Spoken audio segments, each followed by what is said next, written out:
Hey guys, I got a really interesting writing question on Tumblr that I wanted to post a video response to because the person asking wanted a video response, but also because I think it's a really good thing to think about, and it certainly got my brain meats turning. Here we go. It's from an anonymous person. Hi Jamie, I found your YouTube channel a few months ago, and I've been reading through the Yellow Peril archives from the start. Was wondering if perhaps in one of your videos you could speak about how to write an ongoing story while keeping every individual strip standalone and able to be enjoyed on its own. There are certainly people who do this way better than I do. Danielle Corsetto jumps instantly to mind. Her strip, Girls with Slingshots, she updates 5 days a week, and her comic is broken up into various chapters and storylines. And each comic relates to that overarching chapter. But each individual strip has a punchline in itself, and they're really great. They can truly be taken on their own without having to know the context of what else is going on. If you do know what is going on, and if you read the entire chapter, you have a deeper understanding of the jokes, so they're even funnier. So it's like every time you sit down with a Girls with Slingshots book, it's like the greatest hits album. Every page you got a good joke, and it's just hitting on all cylinders. So she's really good at this. Another cartoonist who does this very well, Noelle Stevenson with Nimona. Nimona is a fantasy strip, and I think she only updates twice a week. But every page, there's a lot of stuff that goes on in each page. It's very rich, very deep storytelling. And of course, it's a fantasy comic, so you have to know what is going on in the previous pages to get the full picture. But every page is full of story. Now, you might have heard the term in print comics, writing for the trade, or decompressed storytelling. And essentially what that means is instead of telling a full story in 22 pages, that story is now stretched out over like 4 or 6 issues. So when you pick up a single issue of a comic these days and you read a page, not a lot goes on. And it's kind of a bummer because you've just spent $5 on a page that doesn't do shit. Like, you know, back in the day when you got 22 pages, you had a beginning, a middle, and an end, all in 22 pages. You had a self-contained storyline. These days, you pick up an issue, you might have 22 pages of pre-beginning, and then the next issue will have maybe the beginning, and then the next issue will have like the pre-middle, and then so they stretch that shit out so that they can collect it into a trade paperback and sell it to you because they've figured out that that's the best way that they can make money. But with Nimona, you don't get that. Each page is full of stuff. Things happen, you know. It's great. So yes, Noelle and Danielle, they do this amazingly. But unfortunately, you asked me. There are 3 things, or 2.5 things. Well, 3 things that I like to think about when I'm writing my stuff, because of course there's a list. So 1 is characters. 2 is starting big and keeping the overarching idea in mind. And then 3 is sort of remembering all the quiet moments. So with characters, I find that if your characters are interesting enough and compelling enough, you can write them doing just about anything. Like, big example, the BBC reimagining of Sherlock Holmes, the Benedict Cumberbatch, Stephen Moffat, Gaddis, I don't remember Gaddis's first name, but their version of Sherlock Holmes. I'm sure they could do an episode where Sherlock just sits in his couch and drinks tea and eats biscuits all day, and that's the entire 90 minutes, because he is such an interesting character. The way they've written him, the way Benedict Cumberbatch portrays him is so interesting. I'm sure the fandom would lose their shit over just an episode, you know, on him and his massive cheekbones just chilling out in his apartment. Other fictional characters, you couldn't get away with something like that. Other fictional characters, you could maybe get away with a minute of that before the audience tunes out, falls asleep, and goes away.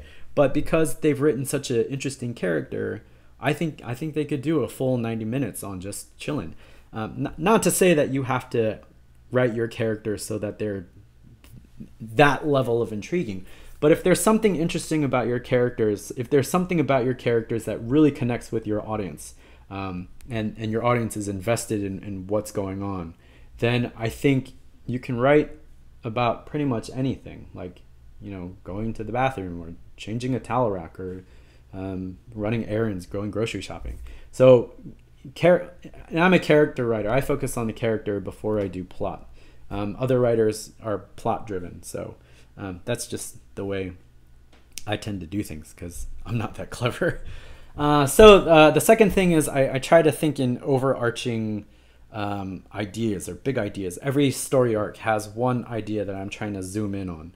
And so everything I write goes towards that idea. So every individual page or strip that I write will still be focused on that one idea. And I find that helps. I don't know if every strip I write is standalone, but at least with that overarching theme, if every strip goes towards that theme, it makes it easier to take on an individual basis, and you don't feel like you're lost if you only get 2 updates a week now. Sorry. And this is kind of where the layers come in with the way I write my stuff. Like there are definite overall themes that I'm trying to get across with my office romance comedy. Like, clients are all crazy. No matter where you work, it's always the same work. But then, you break it down into individual storylines. Like maybe the idea is that no matter how out of touch an industry might be, they all still need to they need experts to help them navigate social media. So let's say I do an arc about a paper mache company that calls on my characters to build them a site. Besides coming up with a funny name for the paper mache company, and digging into the weeds of the finer points in paper mache and why they want to advertise their paper mache and what makes their paper mache better than anyone else, and like, are they using current technology to check their systems? Do they really need a Facebook page? Do they have Pinterest? All that kind of stuff. The overarching idea is that it's still that out of date or marginalized industries still need to navigate this social media. So every strip, every update I would do would go towards that idea. And sometimes I find that helps that helps focus your individual pages. And then the third thing, certainly if you've been reading my stuff long enough, you see like I enjoy the little moments, like conversations at lunchtime, or going shopping, or deciding on what to eat for a menu. Those small moments that happen every day that you don't normally think about, or you rarely see in fiction or in television, because they're trying to get across this big sweeping story. I like these small moments because they help develop character. The way your characters interact with each other, the way they talk about work, the way they talk about other people, the slang that they use, all these little bits and pieces, like drawing characters pulling out chairs or sitting down or standing up, or how they carry themselves, what clothes they're wearing, that kind of thing. These sort of small moments add to the layers that you're trying to build in your story. And not every strip has to have a punchline, but if you're doing one of these small moments, if the characters are just going out for coffee and talking to each other, that also goes right back to the first thing. It's about characters and how they interact and stuff. So small moments, I find, if you're stuck for something to do, if you're kind of lost and you're trying to figure out how to navigate to, you've got point A and you're almost at point B, and point C you don't know how to get to. If you kind of take a pause and do one of these smaller moments, that can help refocus you and get you back on track. So those are kind of the 3 general things that I like to think about when I'm writing things. And then when it comes time to actually breaking it down and putting it on paper, I try to see if there's a way I can put a punchline at the end. Not necessarily like a aha moment, or just a beginning, a middle, and an end in every strip. So sometimes I'm more successful than others, and sometimes, so those are the things I like to think about when I'm trying to write overarching storylines, but also keeping things interesting from page to page or update to update. All right. If you guys have thoughts on how to do this, or if you do this in your own writing and you have your own strategies or ideas on how to do this, or if you have like an actual plan of attack and not just random crap that comes out of your mind like me, let me know in the comments wherever you see this. I'd be curious to know how you guys go about writing overarching story arcs and keeping each page interesting. All right, that'll do it for me. Thanks for watching, and I'll check you later. Bye.